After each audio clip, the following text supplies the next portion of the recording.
Don't be a bad substitute teacher and how to be a good one. I have been a substitute teacher in both the public and the private school. Also, I'm a current teacher. I have 2 TAs in my classroom right now, and when one of them are out, I have to work with a sub. So I can tell you from that perspective what I want in a substitute teacher. Also, I am helping my son go through the process of becoming a substitute teacher. I was thinking about what would I tell him, and I thought, why not do a video and tell you about it as well. At the end, I'll go through requirements, which is going to be different. Here's a big one. Don't be on your phone. So I had one substitute who was on her phone the entire time. Now, this girl was 18, literally had just graduated high school. So I think, when we told her not to be on her phone, she just thought of me as a teacher. Oh, when you're not looking, I'm going to get back on my phone again. This is a job. You can't do that. Yeah, and it was so bad. This was at the beginning of last year, and we did a lot with the other preschool class because at the beginning of the year, I was short-staffed. So we combined classes a lot. So even the other teachers in the other class had told her to get off her phone. I told her to get off her phone. And then she would be on her watch, and she was literally on it the whole time. She's one of the worst. It was so bad. I think she told me at the very end of the day, she said, "Oh, I'm substituting with you next Friday." And I said, "Oh, you are? Okay." As soon as she left, I went to the office and said, "Take her off the list. I never want to have her sub again." And the bookkeeper said to me, "Well, she might not be good in your class, but she might be good in another class." I'm like, she was on her phone.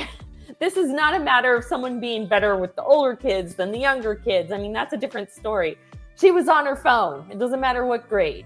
Say that you have something going on in your personal life, which if you do, I understand. I'm a mom too. Just say something, and getting on your phone real quick to take care of something in your personal life is different than this person who was on her phone the entire time after multiple people told her to get off. After we said, "Please engage this kid," and she'd get right back on her phone. I have had substitutes say, "Hey, I have this going on with my kid, and at 1:00, I'm expecting a call. Is that okay? I'm sorry. I'm like, yes, that's fine. I understand. If you have something in your personal life and you tell us so we know, that is different than just being on your phone all the time." Now, I'm going to point this out because this might be different. So I've heard, I don't teach high school, and I actually never subbed in high school, but I've heard, especially now that everything's online, in high school, you just give the kids the assignment, and then you're not even responsible if they do it or not. You just, here you go. And if they don't do it, they get in trouble with their teacher. I heard you kind of do the same in middle school, but you are responsible for making sure they actually do it. So that might be different. If you're subbing in high school, then you give them their assignment, then maybe you can be on your phone. My son, when he was thinking about subbing in high school, he's like, "Oh, okay, well then I can give them the assignment and do my schoolwork." So that'd be a perfect job where I can still get my schoolwork done. But we found out later that you have to be 21 or over to substitute in middle or high school, which I totally get, and I totally understand why they would do that, because if you're younger than that, you're almost the same age as the kids in high school, So I understand why they do that. So anyways, he can only sub in elementary or preschool. Here's another one. Don't steal. And don't let the kids steal. Don't let the kids steal either, because when I was briefly teaching middle school, that didn't work out too well. But when I was briefly teaching middle school, I had a child steal my candy. And I had like a lot of it too. And I know because other students told me. I never had any proof it was actually her. But anyways, and subs will steal stuff from your desk. They have free access to your desk, which is kind of scary.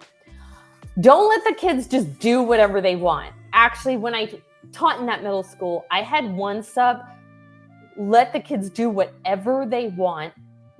I was told, by other people, she was literally just a warm body in the room. That's all she was.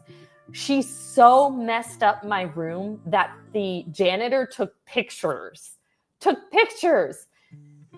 teacher next door had told me. So I said something to her the next day, like, I'm so sorry, that sub was so messy. And she said, oh, I thought it was you, which I'm glad I said something then.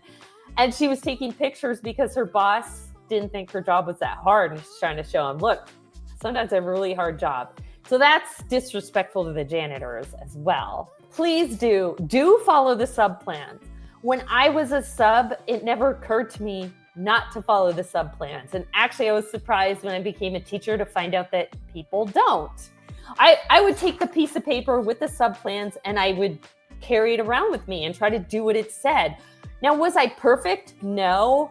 And I think most teachers are happy if you at least are trying to follow the sub plans, and maybe if something doesn't work out for whatever reason, it's not perfect.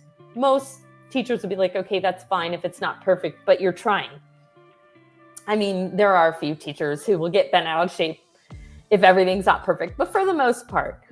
And I enjoyed actually when I was a sub, when I actually got to teach, like the sub plans included teaching and not just busy work, but a lot of subs don't follow them. And I do think there were times when I was maybe a little lax because I was a sub, because I consider being a sub kind of like being the fun aunt or something, or maybe even the grandparent. You give them back afterwards. So you maybe do things that are a little fun, like maybe I would take them outside. Whatever the time said for recess, I might take them out an extra 5 or 10 minutes or whatever. That's something little. I'm not talking. So maybe do little things that are fun, but you just literally let the kids go crazy, do whatever they want. That's not okay. Be engaging with the kids. This is especially if you are elementary. I mean, all the grades. Kind of high school, you just give them your assignment and leave. And middle school, maybe if they just have questions or need help. But very important elementary school. Now, I teach preschool. And when I say engaging, first of all, play with the kids, sit with the kids, do stuff with the kids. But here's the thing. Don't wait for me to ask you to do something. Look around and think, what needs to be done? Oh, this kid's sitting on the floor playing by himself. I'll go play. It looks like they need help at recess. I'll go play. And sometimes I try, like if a sub's not engaging, you will try to be like, okay, can you go engage that kid? Don't just go to the kid and just stand there and just stand by them and just look at them. Engage them means talk to them, play with them. And if you don't like doing that stuff, maybe don't be a preschool sub. There are some subs that are so not helpful. It's like, we may as well not have had a sub today. I had this happen once. Okay, if you're asked, I teach special education and preschool, so this is especially important. If you are asked to follow a specific kid at recess, this could be upper grade special education as well. You need to be right with that kid the whole time and be following them. I had a situation where I told one of our subs, please, you're going to follow this kid around. And we had 4 kids in my afternoon class. This is special education, so they all need a lot more one-on-one attention. And 3 of them needed to be followed. So like if we had a sub, we needed the sub to follow one of them. So I gave the sub the easiest kid, thinking she's the sub, I'll take the harder kid. Can you follow this kid? Next thing I know, this kid is doing something dangerous, like climbing up the bars, but then like was just standing on them, not holding on to anything. And I'm like, oh my, I go running over there. The sub is on the other side of the playground. So I was like, all right, I'll take this kid. You take the other kid over there. She ended up taking the kid that likes to throw his shoes at you, which I was trying to give her the easier kid, but you're not going to even watch her. At least that kid, I wasn't worried about him doing something dangerous. Just would throw a shoe, which, hey, like if you're asked in a special education class, you need to be right with that kid. There's a reason. That kid, we have elopers, runners. We have kids who sometimes don't know when they should limit. So we need you. I want to talk a little bit about the requirements. I'm only going to touch on this briefly because it can vary depending on where you live. So a lot of subs, and let me know if it's like this in your school system, Susan, but you only need to be 18 with a high school diploma. So I work in a different county than where I live. So I used to be a sub in where I live, and that's where I'm helping my son get a sub job. But they've changed things since I've been a sub, and for the better. They now pay more for special education, and they have one rate for level 1, and they've like a higher rate for level 2, which rightfully so, because you work harder than other sub jobs. They pay more for premium Fridays, which I'm guessing that means like the Friday before spring break or a big holiday or something like that. So they've changed a lot of things, which is really good.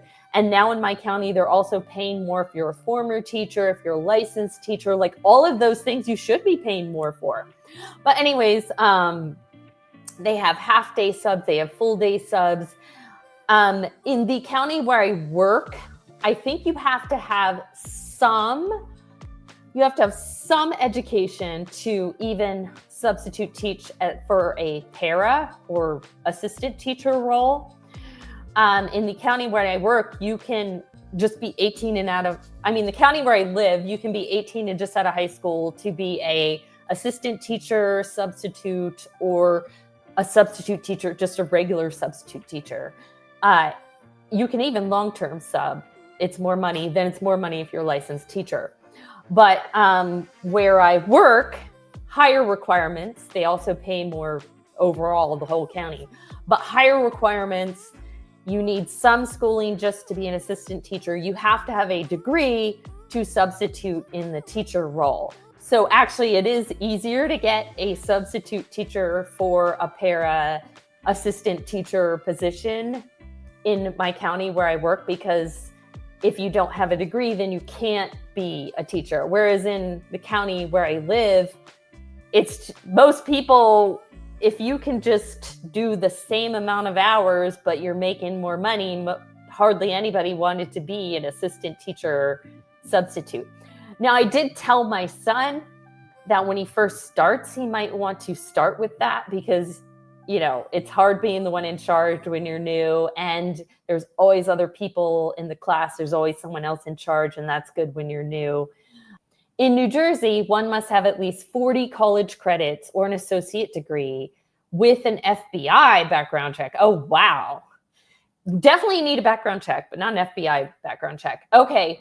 I'm not sure. Yeah. So in the county where I work now, you need some schooling. I'm not sure. I think it was 30 credits or an associate's to be a substitute for an assistant teacher, and the full bachelor's to be a substitute for the teacher. So higher requirements, also better pay where I work than where I live. Let me know what you guys think if what I said about a good and a bad sub. Tell me if you have any other suggestions of things I didn't say or experiences you've had as a substitute teacher or as a teacher who's had a sub come for you. Good and bad experiences. There are some great subs out there. I'd like to think I was a good sub when I was a sub, and we really, really appreciate and need our good subs. So thank you guys who came here live, Okies, Susan, and Keith. And thanks to all of you who will watch later. And bye, everyone. See you next time.